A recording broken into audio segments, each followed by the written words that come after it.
오늘 함께 하실 하나님 말씀은 요한복음 13장 1절 말씀입니다. 요한복음 13장 1절.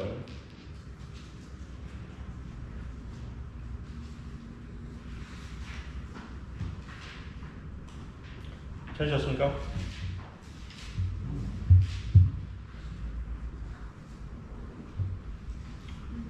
요한복음 13장 1절 말씀 제가 받들어 읽겠습니다. 유월절 전에 예수께서 이 세상에서 떠나 아버지께로 가야 할 자기 때가 된 것을 아시고 세상에 있는 자기 사람들을 사랑하시되 그들을 끝까지 사랑하시니라. 오늘 저는 최후의 만찬에서 일어난 일에 대해서 말씀드리고자 합니다. 지난번에 최후의 만찬에서 일어난 일 세 가지를 말씀드렸습니다. 그때 다 하지 못했던 얘기를 오늘 하고자 합니다. 따라서 오늘 설교의 제목은 최후의 만찬에서 일어난 일 시즌2가 되겠습니다. 자, 주님께서는 유월절 양을 어디서 잡수실 것인가에 대해서 제자들이 여쭈어 보았고 이에 대해 주님께서 지시하신 대로 베드로와 요한이 성읍으로 들어가게 됩니다. 그리고 주님의 말씀대로 물통을 지고 가는 사람을 만나게 됩니다. 그 사람을 따라서 집까지 따라가 집주인에게 부탁했더니 잘 갖추어진 큰 다락방을 내주어서 거기서 마지막 만찬이 차려진 것입니다. 주 예수 그리스도께서 이 세상에서 떠나 아버지께로 계신 곳으로 가시게 될 때가 이제 하루 앞으로 다가왔습니다. 살이 찢기고 피를 쏟는 끔찍한 십자가의 고난이 주님께는 남아 있습니다. 그러나 주님은 너무나 태연하셨고 온화한 모습을 잃지 않으셨습니다. 이 세상은 예수 그리스도에 의하여 지은 바 되었지만 죄가 들어옴으로써 오늘날 같은 어두운 세상이 되고 말았습니다. 주님께서는 이러한 캄캄한 세상에 빛을 비추셨고 이제 아버지 하나님께로 돌아가실 때가 된 것입니다. 주님께서는 자기 사람들, 즉 주님의 소유가 된 사람들을 사랑하시되 끝까지 사랑하십니다. 사람들이 주님을 영접해서 하나님의 자녀가 되는 순간 그 사람은 이제 자기 것이 아니라 주님의 소유가 되는 것입니다. 그래서 바울 사도는 고린도전서 6장 19절 20절에서 또한 너희 몸은 너희가 하나님으로부터 받은 바 너희 안에 계신 성령의 전인 것을 알지 못하느냐? 너희는 너희 자신의 것이 아니니라. 너희는 값을 치르고 산 것이니 그러므로 하나님의 것인 너희 몸과 너희 영으로 하나님께 영광을 돌리라고 말씀한 것입니다. 주님을 믿고 주님을 구주로 영접해서 구원받은 우리들은 모두 주님의 소유가 된 사람들입니다. 주님께서는 자신의 피, 곧 하나님의 피로 우리를 사신 것입니다. 주님께서는 요한복음 10장 11절에서 나는 선한 목자라 선한 목자는 양들을 위하여 자기 생명을 내어놓으나 라고 말씀하셨습니다. 죄에 팔려 지옥으로 갈 수밖에 없는 우리를 주님께서는 주님의 생명을 들여 사셨기에 이제 우리는 주 예수 그리스도를 주인으로 섬기지 않으면 안 되는 것입니다. 사탄은 왜 우리를 사지 못했을까요? 그런 생각 안 해보셨습니까? 네, 사탄은 자기 생명을 내놓고 우리를 살 만한 그런 사랑이 없었기 때문입니다. 고린도후서 5장 17절을 보면 그러므로 누구든지 그리스도 안에 있으면 새로운 피조물이라 옛 것들은 지나갔으니 보라 모든 것이 새롭게 되었도다. 그리스도인들은 그리스도 안에 있는 새로운 피조물들입니다. 더 이상 이 세상에 속한 사람들이 아닙니다. 구원받는 순간 그 사람은 성령 침례에 의해 주님 안으로 들어가게 되었습니다. 주님의 몸의 일부가 된 것입니다. 그런데 주님은 이 세상에 속한 분이 아니십니다. 따라서 주님 안에 들어간 그리스도인도 이 세상에 속한 사람이 아닌 것입니다. 그러나 이 세상에 속하지 아니한 그리스도인들은 잠깐 더 이 세상에 남아 있어야만 합니다. 물론 주님께서는 셋째 하늘로 가신 후에 성령님을 보내셔서 우리를 보살피시고 진리로 인도하시고 끝까지 사랑하십니다. 최후의 만찬에서 일어난 일, 첫 번째는 주의 만찬입니다. 여러분들 고린도전서 11장 23절에서 32절 보십시오. 고린도전서 11장 23절에서 32절 말씀입니다.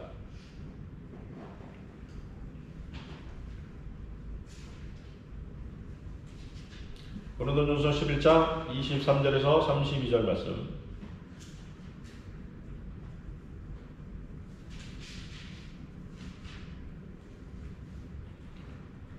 자, 읽겠습니다. 내가 주께로부터 받은 것을 너희에게 전달해 주었나니 이는 주 예수께서 넘겨주시던 그 밤에 빵을 가지고 감사를 드린 후 떼어 말씀하시기를 이것은 너희를 위하여 쪼개진 나의 몸이니 받아 먹으라. 이것을 행하여 나를 기억하라고 하셨으며 식후에도 이와 같이 잔을 가지고 말씀하시기를 이 잔은 나의 피로 된 새 언약이라. 이것을 행하여 너희가 마실 때마다 나를 기억하라고 하신 것이라. 너희가 이 빵을 먹고 이 잔을 마실 때마다 주의 죽으심을 그분이 오실 때까지 선포하는 것이라. 그러므로 누구든지 합당치 않게 이 빵을 먹고 주의 이 잔을 마시는 자는 주의 몸과 피에 대해 죄를 짓는 것이라. 사람이 자신을 살펴보고 나서 그 빵을 먹고 그 잔을 마셔야 하리니 이는 주의 몸을 분별하지 못하고 합당치 않게 먹고 마시는 자는 자신의 저주를 먹고 마시는 것이기 때문이라. 이 때문에 너희 가운데 많은 사람이 약하고 병들었으며 상당수가 잠들었느니라. 만일 우리가 우리 자신을 판단한다면 판단받지 않으리라. 그러나 우리가 판단을 받는 것은 주께 징계를 받는 것이니 이는 우리로 세상과 함께 정죄받지 않게 하려 함이로다. 자, 여러분들 우리 그 주의 만찬이 있을 때마다 이 구절들 한 번씩 다 읽으셨죠? 주님께서 신약교회에 명령하신 의식은 단 두 가지입니다. 무엇과 무엇입니까? 침례와 주의 만찬입니다. 다른 의식들은 결코 명령하지 않으셨습니다. 이 두 가지 의식 외에 다른 의식을 행한다면 그 교회는 하나님의 명령에 불순종하는 교회인 것입니다. 우리 교회는 3개월에 한 번씩 주의 만찬을 시행합니다. 침례는 사람들이 좀 더 모이면 할 생각입니다만 여건이 갖춰진다면 그 전에라도 침례를 시행할 계획을 가지고 있습니다. 구원받고 침례를 받았다면 다시 침례를 받을 필요가 없습니다. 구원받지 않고 침례를 받았다면 다시 받아야 합니다. 약식으로 세례를 받았다면 다시 침례를 받아야 합니다. 침례는 물속으로 잠기는 것입니다. 주님과 함께 죽었다가 다시 부활하는 것을 나타내는 것입니다. 침례는 구원받은 사람이 받는 것입니다. 구원받기 위해 침례를 받는 것은 결코 아닙니다. 침례를 성도들을 지배하기 위한 수단으로 사용하는 그런 목사들도 있습니다. 교회를 이제 구원받고 침례를 받았음에도 불구하고 이제 성경을 이렇게 한글 킹제임스 성경으로 바꿨기 때문에 교회를 부득이 옮길 수밖에 없지 않습니까?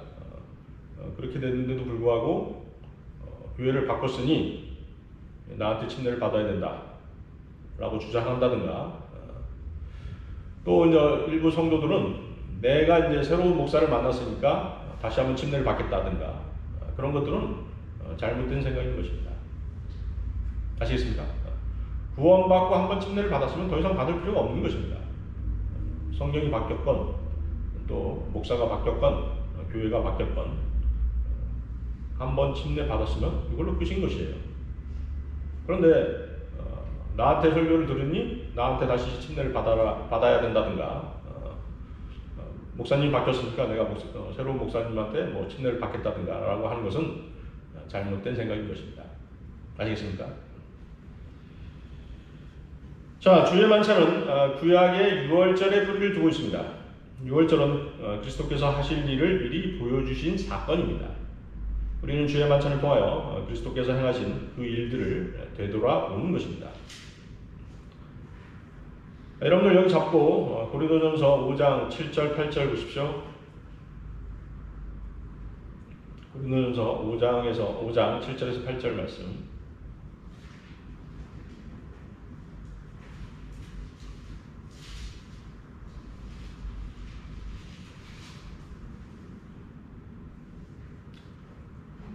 그러므로 묵은 누룩은 떼어내 버리라. 그래야 너희가 누룩을 넣지 않은 새 반죽이 되리라. 우리의 유월절 양이신 그리스도께서 우리를 위하여 희생되셨으므로 우리가 그 명절을 지키되 묵은 누룩이나 또 악하고 가증한 누룩으로 말며 오직 누룩 없는 성실과 진리의 빵을 가지고 지키자. 주의 만찬의 목적은 십자가의 고난을 통해 우리 죄를 대속하신 주님의 사랑을 깨닫고 그리스도와 한 몸으로서 그리스도를 따르는 고난에 동참하며 주님의 죽으심과 부활하심을 증거하고 주님의 다시 오심을 소망하는 가운데 살아가는 데 그 목적이 있는 것입니다. 주님께서는 빵을 떼어 제자들에게 나누어 주시면서 이것은 너희를 위하여 쪼개진 나의 몸이라고 말씀하십니다. 또 식후에는 잔을 가지고 말씀하시기를 이 잔은 나의 피로 된 새 언약이라고 말씀하십니다. 주의 만찬에 사용되는 빵과 포도즙은 주님의 찢겨진 몸과 주님의 흘리신 피를 상징적으로 보여주는 것입니다. 상징입니다. 주님께서는 빵을 가리켜 자신의 쪼개진 몸이라고 영적으로 말씀하신 것입니다. 그러므로 빵은 진짜 그리스도의 몸이 아니라 영적인 그리스도의 쪼개진 몸입니다. 잔도 마찬가지로 영적인 그리스도의 피인 것입니다. 유대인들은 유월절 기간에는 반드시 모든 집에서 죄의 상징인 누룩을 제거해야 합니다. 그러므로 죄 없는 그리스도를 정확하게 나타나기 위해서는 반드시 누룩이 들어있지 않은 빵을 사용해야 합니다. 빵과 마찬가지로 예수님의 순수한 피를 상징하는 포도즙도 발효되지 않는 순수한 포도 주스여야 합니다. 포도주는 이미 발효된 것이므로 순수한 그리스도의 피를 나타낼 수 없습니다. 그래서 성경을 믿는 그리스도인들은 이런 이유로 주의 만찬에 포도 주스를 사용하는 것입니다. 주의 만찬은 주님께서 다시 오실 때까지만 행하는 잠정적인 규례입니다. 주님은 제자들과 먼저 식사를 마치신 후에 빵을 떼어 나누어 주셨고 잔을 나누어 주셨습니다. 그리고 1년 중 언제 몇 번 주의 만찬을 가지라는 말씀은 하시지 않으셨습니다. 단지 주의 만찬에서 빵을 먹고 잔을 마실 때마다 나를 기억하라고 말씀하셨습니다. 가톨릭에서는 어떻습니까? 미사 때마다 소위 성체성사라는 것을 행하면서 예수 그리스도의 진짜 몸을 먹고 그리스도의 진짜 피를 마신다고 생각합니다. 미사 때 먹고 마시는 빵과 포도주가 진짜 예수 그리스도의 몸이고 피라고 간주하는 것입니다. 그러므로 그들은 주일날 아침 미사 때마다 매번 희생제를 거듭해서 다시 드리는 것입니다.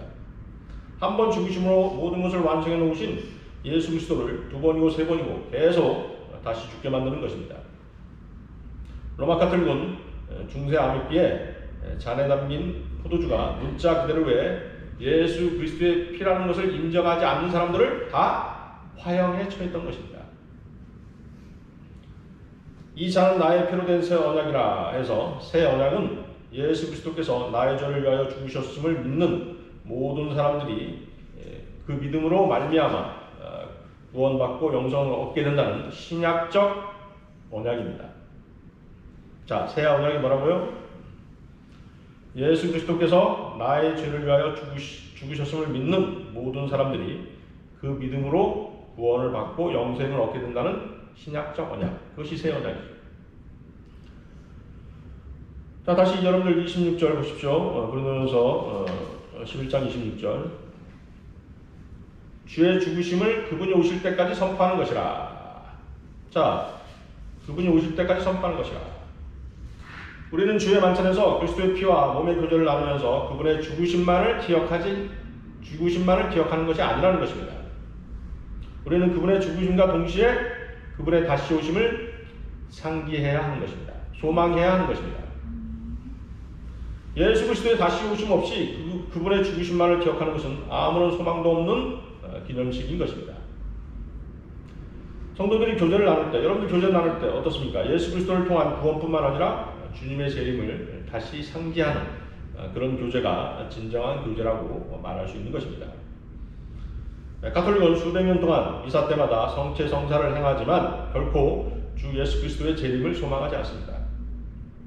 그들은 그리스도의 죽음만 기억할 줄 알았지 주님의 재림에 대한 지식도 없고 관심도 없습니다.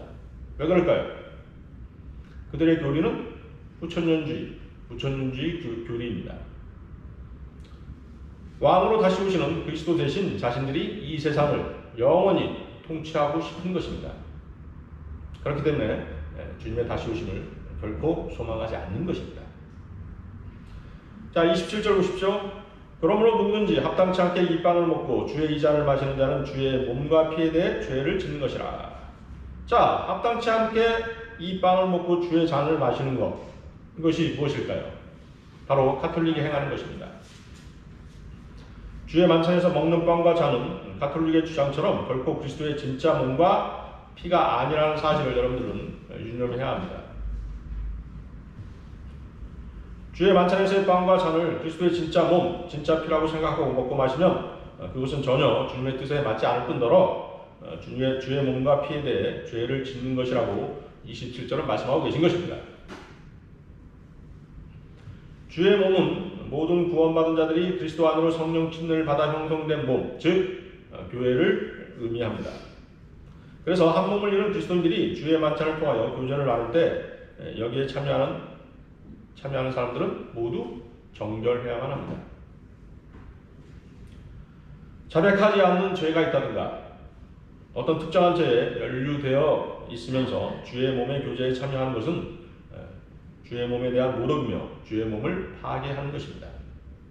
그래서 그리스도인들은 주의 만찬이 있는 날이면 그 전날에 하나님께 모든 죄를 자백하고 하나님과의 관계를 온전히 회복하고 자신을 먼저 정결케 해야 하는 것입니다. 죄를 자백하지 않고 마음속에 숨겨놓고 하나님과의 관계가 온전치 못한 상태에서 주의 만찬에 참여해서 빵과 잔을 함께 나눌 수는 없는 것입니다. 그래서 바울은 28절에서 사람이 자신을 살펴보고 나서 그 빵을 먹고 그 잔을 마셔야 하리니 라고 말하고 있는 것입니다. 자, 구원받은 그리스도인들도 죄를 지을 수 있습니다. 그런 죄들을 하나님께 자백하지 않으면 그 죄로 인해 그 사람은 더럽혀져 있고 하나님과의 관계가 온전치 못한 상태에 놓여 있는 것입니다. 이런 사람은 주의 만찬에 참여하기에 합당치 못한 사람입니다. 그러므로 그리스도인들은 시시각각으로 자신들의 죄를 자백하고 그리스도의 보혈로 자신을 끊임없이 정결케 해야 하는 것입니다. 이것이 바로 자신을 살펴보는 일입니다. 이렇게 자신을 살펴본 사람만이 주의 만찬에 합당한 사람인 것입니다. 이것을 분별하지 못하면 자신의 저주를 먹고 마시는 것입니다. 여기서 말하는 저주는 지옥에 떨어지는 영원한 저주를 말하는 것이 아닙니다. 구원받은 사람이 어떻게 다시 지옥에 갈 수 있겠습니까? 그렇죠? 그것은 일시적인 저주입니다. 일시적인 저주는 자신이 스스로를 심판하지 않거나 죄를 하나님께 자백하지 않음으로써 자초하는 하나님의 심판, 하나님의 정죄를 말합니다. 그리스도인이 죄를 자백하고 그리스도의 보혈로 정결케 하지 않으면 그 죄로 말미암아 삶 가운데서 하나님의 심판을 통해서 정죄를 받는 것입니다. 이 정죄의 결과가 바로 징계인 것입니다. 일시적인 저주 때문에 몸이 병들고 허약해지기도 하고 죽기까지 할 수도 있는 것입니다. 그래서 주의 만찬에 참여하기 전에 자신을 살펴보는 일은 대단히 중요합니다. 자신을 판단할 줄 아는 그리스도인이 현명한 그리스도인입니다. 주님께서 나를 판단하시고 심판하시기 전에 자신이 먼저 스스로를 심판하는 것이 잘하는 일인 것입니다. 다른 사람을 판단하지 말고 자신을 판단해야 합니다. 다른 사람을 정죄하지 말고 자신을 정죄해야 합니다. 앞에 있는 형제 자매의 눈 속에 있는 티는 보면서 자기 눈 속에 있는 들보를 보지 못하는 어리석음을 범해서는 안 되는 것입니다. 마태복음 7장 1절 2절 말씀에는 판단하지 말라. 그리하면 너희도 판단받지 않을 것이라. 너희가 판단하는 그 판단으로 너희도 판단받을 것이며 너희가 재는 그 자로 너희도 다시 측정을 받으리라. 마태복음 7장 5절 말씀은 너 유선자여 먼저 내 자신의 눈에서 들보를 뽑아내라. 그러면 내가 밝히 보고 내 형제의 눈에서 티를 빼내리라. 주의 만찬은 우리들의 죄들을 위하여 돌아가신 주 예수 그리스도의 죽으심을 기억하고 그분의 다시 오심을 소망하는 일도 중요하지만 우리들이 스스로를 돌아보고 지은 죄들을 자백하고 하나님과의 관계를 온전히 회복하는 계기로 삼는 참으로 복된 의식이라는 점에서 더더욱 중요한 것입니다. 하나님과의 온전한 관계를 유지하는 그리스도인이 언제나 하나님의 은혜 가운데서 살아가게 되는 것입니다. 32절 다시 보십시오. 32절. 그러나 우리가 판단을 받는 것은 주께 징계를 받는 것이니 이는 우리로 세상과 함께 정죄받지 않게 하려 함이로다. 주님께서 우리를 판단하시기 전에 우리가 먼저 자신을 판단해야 합니다. 그래야 징계를 받지 않는 것입니다. 주님께서 우리를 먼저 판단하시면 반드시 징계가 따르게 되어 있습니다. 주님께서 징계하지 않으시면 우리는 세상과 함께 정죄를 받을 수밖에 없기 때문입니다. 세상과 함께 정죄받는다는 것은 세상과 함께 지옥으로 떨어진다는 것입니다. 세상은 정죄받고 지옥에 떨어지도록 되어 있습니다. 우리는 구원받은 사람들이기 때문에 세상과 함께 지옥에 갈 수 없는 사람들입니다. 그러므로 하나님께서는 우리를 판단하시고 지금 이 세상에 사는 동안 징계를 내릴 수밖에 없는 것입니다. 아시겠습니까? 여러분들이 징계받는 이유를 세상과 함께 정죄받게 하지 않기 위해서 징계를 내리시는 것입니다. 자, 최후의 만찬에서 일어난 일, 두 번째는 제자들 사이에 다툼이 있었습니다. 여러분들 누가복음 22장 24절 27절 말씀 보십시오. 누가복음 22장 24절에서 27절 말씀입니다.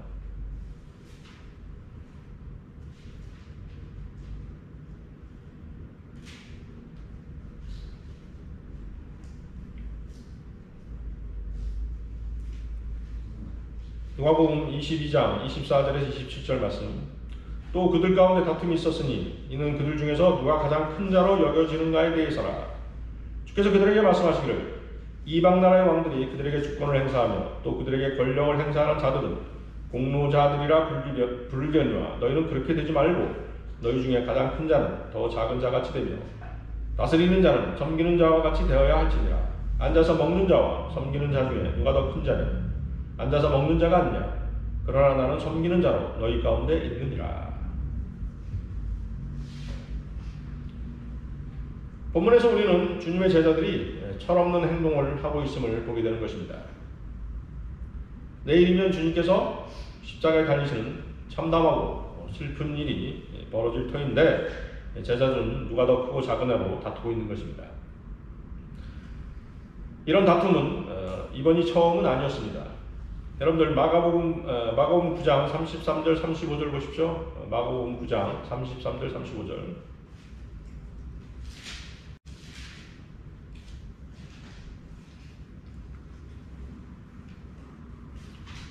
마가복음 9장 33절 35절 말씀.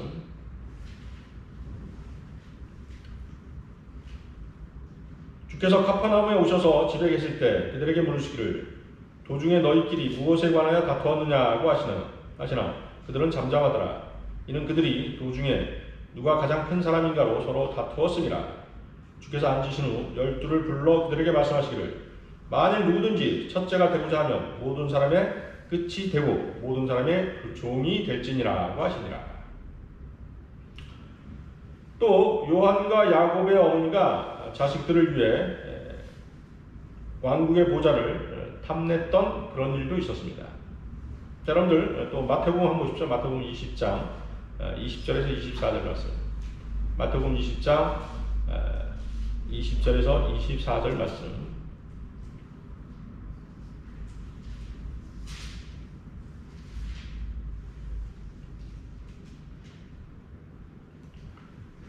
마태복음 20장 20절에서 24절 말씀. 그때 세베대의 자녀들의 어머니가 자기 아들들과 함께 주께 와서 경비하며 무엇인가를 그에게 구하더라.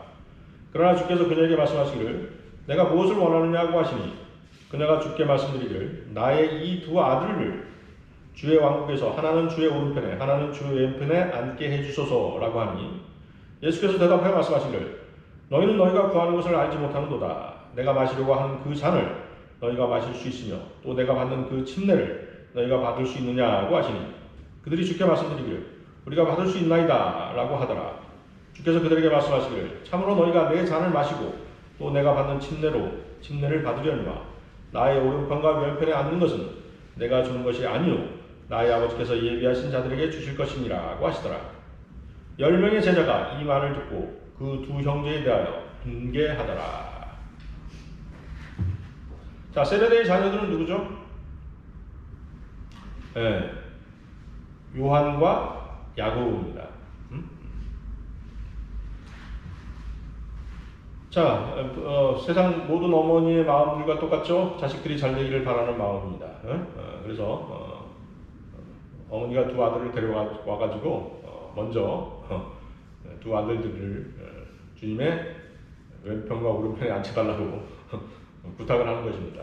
모르겠습니다. 선물 더미를 가져와서 주면서 그런 얘기를 했는지 어쨌든 잘 모르겠습니다만 세상 모든 부모님들의 마음이죠. 세상 부모들이 숭배하는 게 하나 있어요. 절대 그리스도인들은 그러면 안 되는데 세상 어머니들이 숭배하는 게 뭔지 아십니까? 교육입니다. 교육. 우리 자식들만은 좋은 대학 가야 돼. 응? 그게 숭배예요. 교육을 숭배하는 것입니다. 그 절제할 줄 아셔야 돼요. 자, 어쨌거나 주님께서 뭐라고 말씀하십니까? 내가 받는 그 침례를 너희가 받을 수 있느냐? 주님이 받는 침례가 뭘까요? 바로 하나님께서 퍼부시는 진노죠. 그렇죠? 우리 세상 제도를 위한 하나님의 진노의 침례입니다.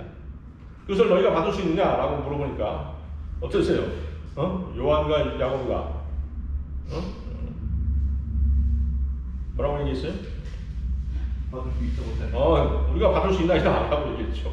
그러니까 뭔지도 모르고 받을 수 있다고 얘기한 거예요. 받았어요, 그랬고.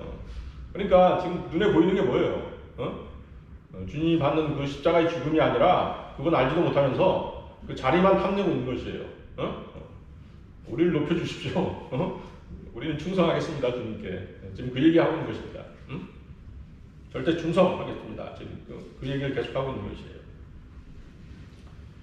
자, 그러니까 주님께서 뭐라고 말씀하십니까? 너희는 너희가 구하는 것을 알지 못하는도다 라고 미리 말씀하신 것입니다. 주님께서는 요한과 야고보가 고난을 받게 될 것이지만 주님의 오른편과 왼편에 앉는 것은 허락하시지 않으신 것입니다. 만약에 주님이 두 사람이 주님의 왼편과 오른편에 앉는 것을 허락했다면 주님께서 십자가에 달렸을 때 강도 대신에 야고보하고 요한이 달렸을지도 몰라요. 그렇지 않겠습니까? 그렇지만 이제 그렇게 되지 않았지 않습니까? 자, 주님께서는 참으로 너희가 내 잔을 마시고 또 내가 받는 침례로 침례를 받으려니와 나의 오른편과 왼편에 앉는 것은 내가 주는 것이 아니오 나의 아버지께서 예비하신 자들에게 주실 것이니라 라고 말씀하시죠. 그러니까 주님이 받으시는 죽음의 침례보다는 더 좀 약한 강도가 약한 침례를 받을 것이지만 나의 고난은 아니다. 내가 받는 고난은 너희가 받을 수 없다 라고 말씀하신 것이죠. 실제로 야고보와 요한은 어떻습니까? 고난을 받았죠. 야고보는 제일 먼저 순교했습니다. 요한 사도는 어떻습니까? 고난 가운데 있다가 나중에는 말년에는 판모라고 하는 성으로 유배를 갔죠. 거기서 요한계시록을 쓰게 되는 것입니다. 요한은 순교했다는 말도 있고 또 평안히 생을 마감했다는 말도 있습니다. 어느 쪽 말이 진실인가는 알 수 없습니다만 어쨌거나 두 사도는 여러 가지 고난 가운데 살다가 생을 마친 것입니다. 자, 주님께서는 누가 왕국에서 가장 큰지 신뢰를 보여주시는데 가장 큰 자가 되려면 종이 되어야 한다는 것입니다. 주께서는 식사 자리에서 일어나셔서 허리에 수건을 두시고 제자들의 더러운 발을 씻어주셨습니다. 지난 시간에 우리 그 얘기 했었죠. 주님께서 제자들의 발을 씻어주신 것입니다. 누가 더 큰 자냐? 앉아서 먹는 자가 아니냐? 라고 하시면서 자신을 섬기는 자로 제자들에게 보여주신 것입니다. 주님께서는 자신의 영예를 버리고 종의 형체를 입으시고 사람들의 모습을 취하셨느니라고 하는 빌립보서 2장 7절 말씀대로 시행하신 것입니다. 그리고 제자들의 발을 씻기는 본을 보여주시면서 천국에서의 큰 자는 섬기는 자라는 사실을 제자들에게 거듭 상기시켜 주신 것입니다. 자, 주님께서 돌아오시면 주님은 자신을 섬겼던 모든 사람들을 다시 섬겨 주실 것입니다. 여러분들 누가복음 한번 보십시오. 누가복음 12장 35절 38절 말씀입니다. 누가복음 12장 35절 38절 말씀.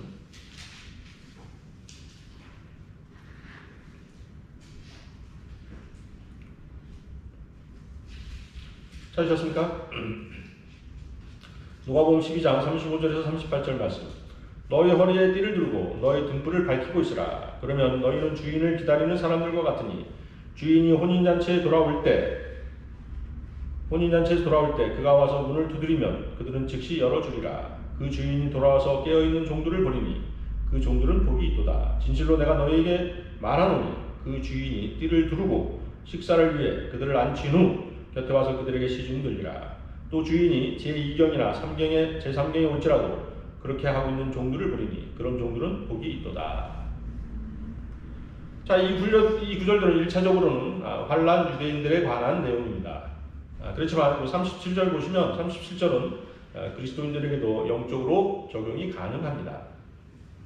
여러분이 지금 그리스도를 섬기고 있다면 주님께서는 이후에 여러분을 섬기실 것이라는 내용입니다. 주께서 이 땅에 계셨을 때 그분은 허리에 띠를 두르고 제자들의 발을 씻기셨습니다. 어린 양의 혼인잔치 때 주님께서는 또 한 번 띠를 두르고 이번에도 종의 위치에 서셔서 그리스도인들을 섬기실 것입니다. 우리는 지금 성경 말씀을 통해 이런 장면을 상상만 하고 있을 뿐입니다만 실제로 일어날 일들입니다. 우리의 구주께서 다시 오시면 만찬장에서 우리의 종의 신분이 되셔서 우리를 섬기시는 것입니다. 여러분이 지금 주를 섬기고 있다면 또 형제 자매들을 섬기고 있다면 주님께서는 결코 여러분의 수고를 잊지 않으시고 후히 대접하실 것입니다. 자, 그런데 가톨릭의 모든 교황들은 높은 보좌에 앉아있죠. 높은 보좌에 앉아 물고기 모양의 관을 머리에 쓰고 왕노릇을 하고 있습니다. 주님께서는 제자들에게 교황들처럼 하지 말라고 하신 것입니다. 가톨릭뿐만이 아닙니다. 목사가 성도들을 위해 군림하면서 무소불위의 권력을 휘두르며 성도들을 지배하는 일이 비일비재합니다. 여러분들 베드로전서 5장 1절에서 4절 보십시오. 베드로전서 5장 1절에서 4절 말씀입니다.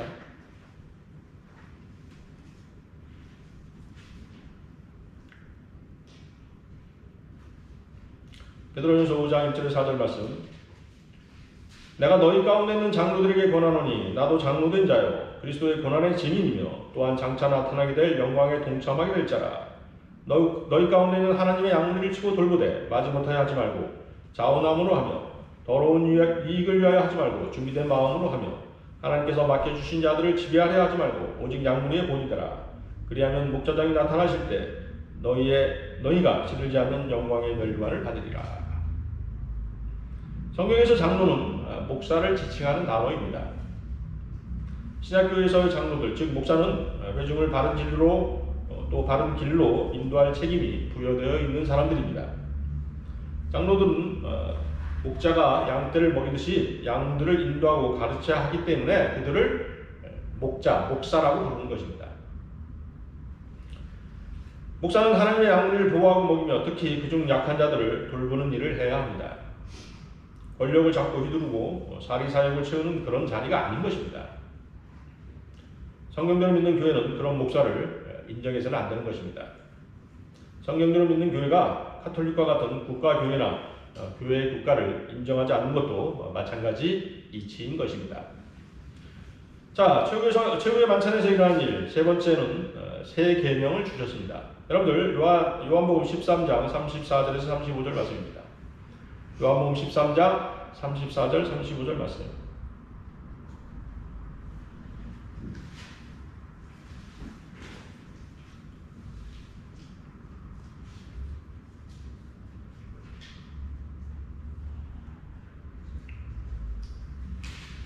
요한복음 13장 34절 35절 말씀. 내가 새 계명을 너희에게 주노니 이는 너희가 서로 사랑하는 것이라. 내가 너희를 사랑한 것 같이 너희도 서로 사랑하라. 너희가 서로 사랑하면 이것으로 모든 사람이 너희가 나의 제자인 줄 알리라고 하시더라. 주님께서는 최후의 만찬에서 새로운 계명을 주십니다. 주님께서는 날이 밝으면 유월절 어린 양으로 십자가에 달리시고 이 세상에서 떠나가십니다. 따라서 주님께서 떠나시기 전에 주시는 이 새 계명은 그리스도인들에게 매우 귀중한 계명임에 틀림이 없습니다.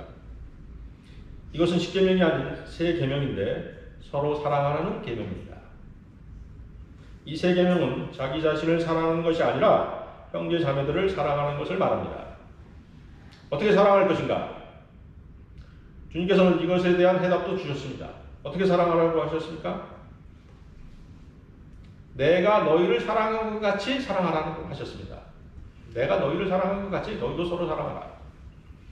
주님께서는 우리를 어떻게 사랑하셨습니까? 목숨을 그렇습니다. 주님은 우리를 위해 목숨을 내놓으셨습니다. 그렇게 사랑하신 것입니다. 요한복음 15장 13절을 보면 사람이 자기 친구들을 위하여 자기 생명을 내어놓는 것보다 더 위대한 사랑은 없나니, 친구들을 위해서 자기 목숨을 내놓는다면 그 사람은 그 친구를 진정으로 사랑한 사람입니다. 예수 그리스도께서는 죽기까지 우리를 사랑하셨던 것입니다. 여러분들은 주님께서 우리들을 위해 목숨을 내어놓으신 것 같이 목숨을 내놓고 형제 자매들을 서로 사랑하실 수 있으십니까? 네. 노력하고 있습니다. 주님은 그렇게 해야 된다고 말씀하셨습니다. 네? 주님은 꼭 그렇게 해야 된다고 말씀하셨습니다. 여러분들 요한복음 3장 16절 보십시오. 요한복음 3장 16절. 요한일서 3장 16절. 요한일서 3장 16절입니다. 이순영 장님은 꼭 그렇게 하실 것 같아요. 다른 분들은 모르겠습니다. 대답을 안 하셔가지고.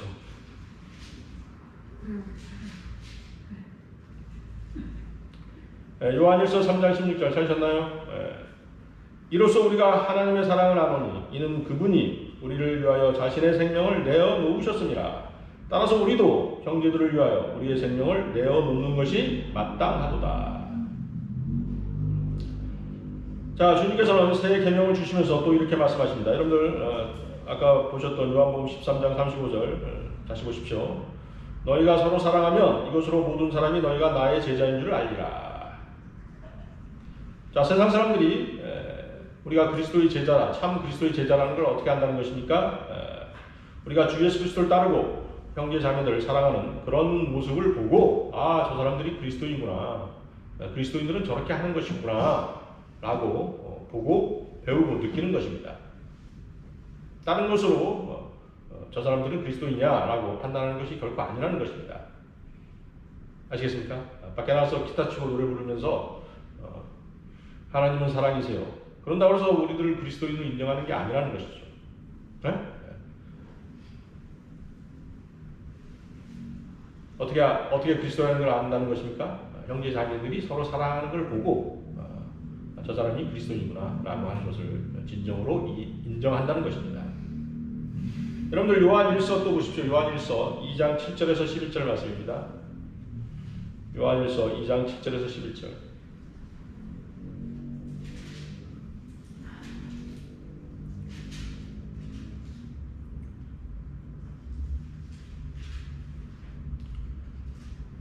요한일서 2장 7절에서 11절 말씀. 형제들아, 내가 너희에게 쓰는 것은 새 계명이 아니라 처음부터 너희가 가졌던 옛 계명이라. 이 옛 계명은 너희가 처음부터 들었던 말씀이니라. 또 내가 너희에게 새 계명을 쓰노니 이는 그분과 너희에게 참된 것이라. 이는 어두움이 지나갔고 이제 참빛이 빛나고 있기 때문이라. 그 빛 가운데 있다고 말하면서 자기 형제를 미워하는 자는 지금까지도 어두운 가운데 있느니라. 자기 형제를 사랑하는 자는 빛 가운데 거하며 자기 안에 실족할 계기가 없으나 자기 형제를 미워하는 자는 어두운 가운데 있고 어두운 가운데 행하되 자기가 어디로 가는지 모르니 이는 그 어두움이 그의 눈을 멀게 하였습니다. 사도 요한은 예수님의 사랑을 가장 많이 받은 제자였습니다. 그러다 보니 주님의 사랑에 대해 가장 많이 언급하고 있는 것입니다. 예수 그리스도 안에서 참되며 또한 그리스도인 안에서 참된 것은 형제들에 대한 사랑이라고 요한은 계속해서 말해왔었습니다. 요한은 그가 말하고 있는 새 계명은 옛 계명의 일부라고 말하고 있습니다. 새 계명인데 왜 옛 계명이라고 말하고 있을까요? 요한은 그가 말하고 있는 새 계명은 최후의 만찬에서 주님께서 주신 계명이며 요한 자신이 거듭해서 계속 말해 왔기 때문에 옛 계명이다라고 말한 것입니다. 아시겠습니까? 주님께서는 새 계명을 주셨지만 그 새 계명을 계속해서 말해 왔지 않습니까? 그래서 옛 계명으로 표현을 한 것입니다. 무슨 뜻인지 아시겠죠? 자, 8절에서 11절에는 사랑과 미움에 대한 상반된 단어들이 나오고 있습니다. 어떤 단어입니까? 빛과 어두움, 형제를 사랑함과 형제를 미워함. 그리스도인에게 사랑과 미움은 지금 그가 빛 가운데 걷고 있느냐 또는 어둠 속을 헤매고 있느냐의 기준이 되는 것입니다. 형제를 사랑하거나 미워하는 증거가 무엇인지는 여러분의 양심이 증거하는 것입니다. 구원받은 그리스도의 양심은 하나님의 말씀에 기초하는 것입니다. 자, 또한 여기서 가장 중요한 게 뭐냐면 형제 자매들을 사랑하는 것은 우리의 기도 응답의 중요한 요건이 된다는 사실입니다.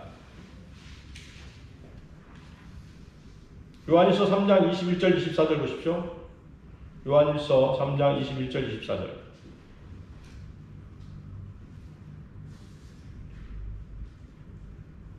요한일서 3장 21절 24절. 사랑하는 자들아, 만일 우리 마음이 우리를 정죄하지 아니하며 우리가 하나님 앞에서 담대함을 얻고 무엇이든지 구하는 것을 그에게 받나니 이는 우리가 그의 계명들을 지키고 그의 목전에 기쁨이 되는 일을 행함이라. 그의 계명은 이것이니 우리가 그의 아들 예수 그리스도의 이름을 믿고 그가 우리에게 주신 계명대로 서로 사랑하는 것이라. 그의 계명들을 지키는 사람은 그분 안에 거하고 그분은 그 사람 안에 거하시느니라. 이로써 우리에게 주신 성령에 의하여 우리는 그분이 우리 안에 거하시는 것을 아느니라. 자, 기도 응답을 받는 조건 중에 하나입니다. 그러니까 죄를 짓지 않으면서 또 성결한 삶, 정결한 삶이 그리스도인들의 삶의 전부가 아니라는 것입니다. 하나님께서 기뻐 받으시는 일을 했을 때 그것이 기도 응답의 중요한 조건이 된다는 것입니다. 그래서 거기서 뭐라고 말씀하십니까? 그의 목전에 기쁨이 되는 일을 행하는 것이죠. 그의 목전에 기쁨이 되는 일을 행함이라. 그렇죠? 자, 우리가 행함으로써 하나님께 기쁨이 되는 일들 무엇이 있을까요? 아, 이 일을 내가 하면 하나님께서 기뻐하실 것 같아. 뭐 그런 거 있지 않습니까? 내가 이걸 하면은 우리 어머님이, 우리 아버님이, 우리 부모님이 아주 좋아하실 것 같아. 뭐가 있죠? 마당 쓸기, 설거지하기, 뭐 그런 것들인가요? 청소하기? 자, 하나님께서 무엇을 하면 하나님께서 기뻐하실까요? 네, 그렇죠. 구령하기, 그렇죠. 전도하기, 전도지 나눠주기, 거리 설교, 성경 가르치기, 형제 자매들을 섬기기, 어려운 지체들을 돕기, 형제 자매들의 필요를 공급하기 등등. 그렇죠? 그런 일들입니다. 그런 일들을 하나님께 기뻐하시는 것이죠. 찾아보면 사실 너무 많습니다. 하나님께 기쁨이 되는 일들이 무엇인지 잘 분별하기 어려우시다면 저하고 상담해 보시면 알 수 있습니다. 그러면 정확하게 하나님께서 기뻐하시는 일들이 무엇인지 여러분들은 알 수가 있는 것입니다. 엉뚱한 일에 여러분들의 물질과 시간이 쓰이면 하나님께 기쁨이 되는 것이 아니라 하나님을 슬프게 해드리는 것입니다. 여러분들 그 사이버 앵벌 이런 거 아시죠? 유튜브 앵벌이도 있습니다, 사실은. 유튜브에서 설교하는 목사들이 그 자신의 후원 계좌 같은 거 적어놓거든요. 그러면서 이제 설교를 하는데 설교도 아주 잘해요. 설교 시작하기 전에 무릎 꿇고 기도하는 장면도 막 보여주고 그러거든요. 그럼 그것을 보는 사람들이 어때요? 아, 저 목사는 굉장히 신실한 사람이구나. 그렇게 믿거든요. 설교도 잘하니까. 그래서 어떻게 돼요? 후원하는 거죠. 후원 계좌가 또 나와 있으니까. 근데 그 사람의 인격을 보면 어때요? 인격 파탄자인 사람들이 또 있어요. 설교는 그렇듯하게 하는데 실제 생활은 그렇지 않은 사람이 있다는 것입니다. 근데 사람들은 뭐예요? 그 유튜브 장면만 보고 그 사람은 또 후원하는 거죠. 자, 그렇게 되면 어떻게 돼요? 그런 일들을 하게 되면 하나님께서 기뻐 받으시는 일이 아니지 않습니까? 그렇죠? 그러니까 그 사람에 대해서 알아봐야죠. 어떠한 목사가 설교하는데, 유튜브에 나와 설교하는데 어떤 사람이냐. 경험해본 사람들은 알잖아요. 그 목사가 어떤 생활을 하고 있는지. 그런 것들을 분별할 수 있어야 된다는 것입니다. 자, 여러분들 24절 보십시오. 거기 요한일서 3장 24절. 그의 계명들을 지키는 사람은 그분 안에 거하고 그분은 그 사람 안에 거하시느니라. 이로써 우리에게 주신 성령에 의하여 우리는 그분이 우리 안에 거하시는 것을 아느니라. 자, 24절은 구원의 영원한 보장에 관한 얘기입니다. 우리는 그분이 우리 안에 거하시는 것을 아느니라고 말씀하십니다. 우리가 형제자매들을 사랑하고 하나님의 사랑을 실천하면 우리 안에 계신 성령께서 우리의 새로운 출생에 대해 증거하시기 때문에 우리가 구원받을 줄 아는 것입니다. 여러분들 교회 다니면서 자기가 구원 받았는지 안 받았는지 그걸 모르고 있다면 뭔가 문제가 있는 것이에요. 그렇지 않습니까? 구원에 대한 확신이 없이 교회에 출석한다 라고 하면 만약에 잘못되면 어떡할 거예요? 문제가 있는 것이죠? 네. 주님을 영접하고 예배에 참석하고 말씀으로 양육받고 형제 자매들과의 교제 가운데 성장하지 않으면 자신이 구원을 받았는지 안 받았는지 알 수가 없는 것입니다. 세상 교회 많은 사람들이 구원의 확신 없이 교회만 다니고 있는 것이거든요. 왜? 이런 것들이 없기 때문에 그래요. 바른 말씀으로 양육을 받아야죠. 그렇죠? 바른 말씀으로 예배를 드려야죠. 영과 진리로 예배를 드려야 되는 것입니다. 그리고 바른 말씀으로 형제 자매들과 교제해야 되는 것입니다. 그래야지만이 구원의 확신이 생기는 것이에요. 자, 혹여나 구원을 못 받았다고 하면 교제 가운데서 해결할 수가 있는 것입니다. 그렇죠? 그런데 주님은 영접했는데 홀로 떨어져 있다든가 바른 성경 말씀을 가지고 있지 못하다든가 그렇게 되면 그 사람은 주님이 주시는 평안을 맛보지 못하고 세상 사람들처럼 살다가 잘못 착각해서 구원 문제를 해결할 수 없을지도 모른다는 것입니다. 아시겠습니까?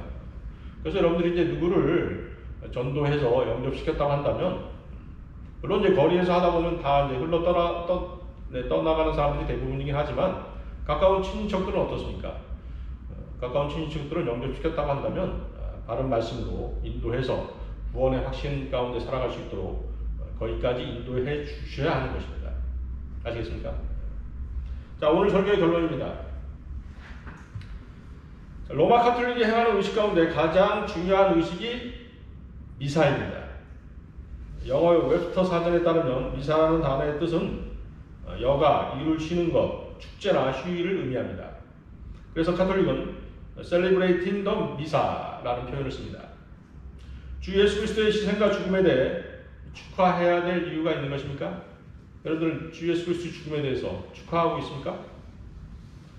죄 없이 모진 고초를 당하시고 십자가에 못 박혀 처형을 당하신 분의 죽음을 축하하는 행사를 매주 한 번씩 여는 것이 바로 미사입니다. 이치에 맞지 않는 의식인 것입니다. 예수 그리스도의 죽음으로 말미암아 자신들이 구원받았기 때문에 축제를 연다는 의미가 결코 아니기 때문입니다. 주의 만찬은 기념하는 의식이지 축하 의식이 아닙니다. 주의 만찬은 주의 죽으심을 모형적으로 보여주는 것입니다.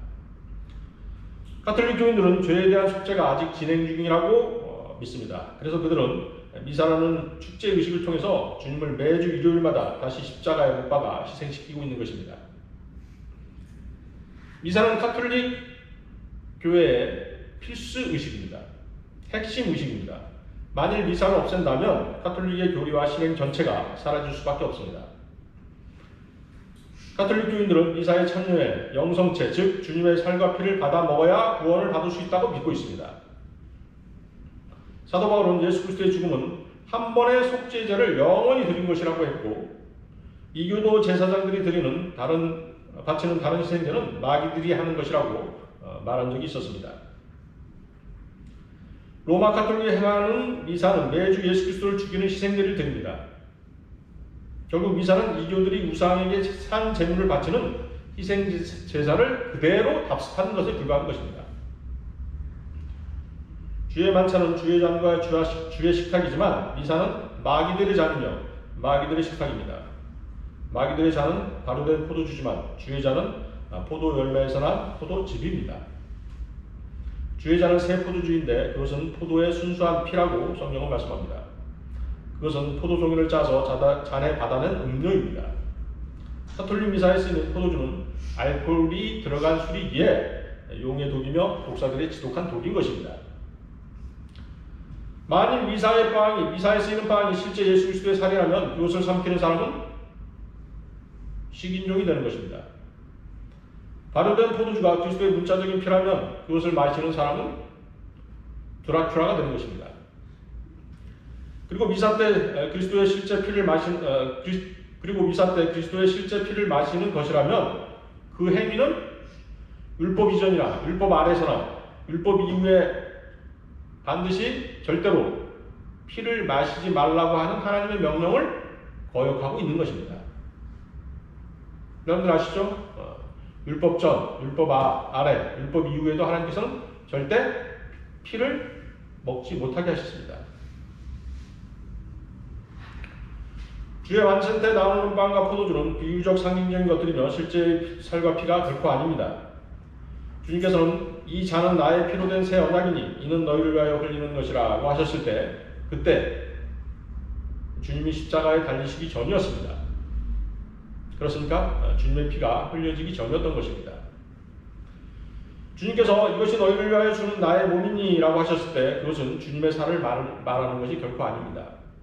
주께서 이 말씀을 하실 때 주님의 몸은 찢겨지지 않았습니다. 찢겨지지 않았고 빵을 들고 서 계셨던 것입니다. 새 포도주와 빵으로 드리는 주의 만찬은 문자적인 살과 피로 하는 것이 아닙니다. 그 의식은 그리스도께서 십자가에서 흘리신 피를 믿고 구원받은 성도들이 모여 교제하는 것입니다. 영생의 말씀들이 그 사람을 구원하는 것이지 그리스도의 살과 피를 먹어서 구원받는 것이 결코 아니기 때문입니다.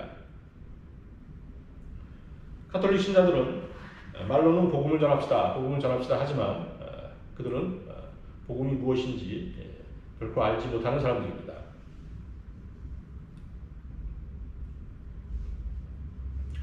로마 카톨릭은 사람은 죽을 때까지 구원 여부를 확신할 수 없다고 가르칩니다.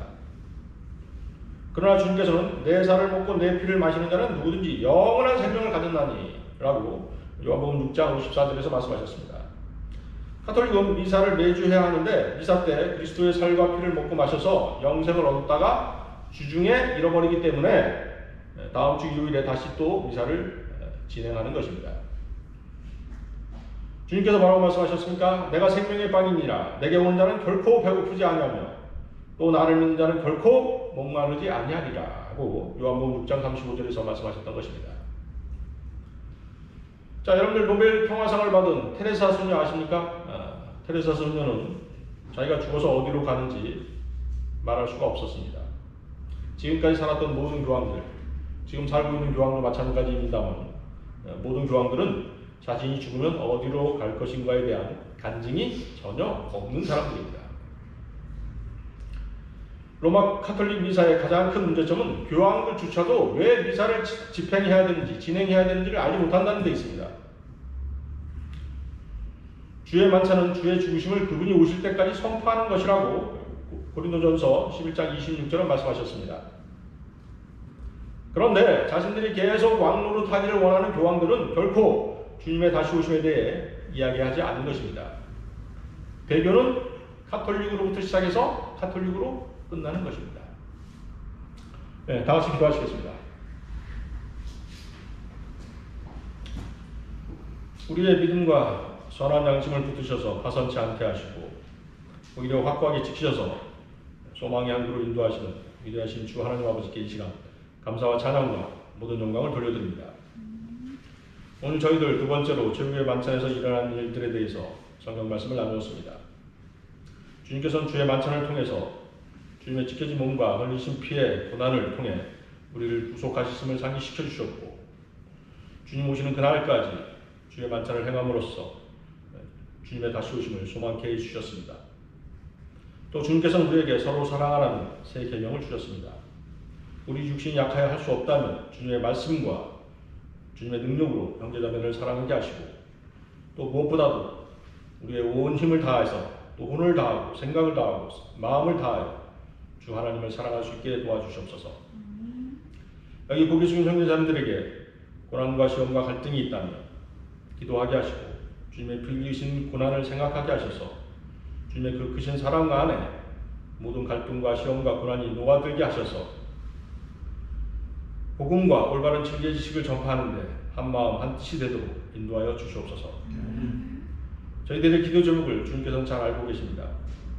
주님께서 기뻐 받으시는 일들을 저희가 행함으로 모든 기도에 응답하셔서 아름다운 간증으로 주님을 찬양케 하시고 감사함으로 드리는 모든 영광 주님 홀로 받아 주시옵소서. 이 모든 기도 다시 오셔서 우리를 데려가실 주 예수 그리스도의 이름으로 기도드렸습니다.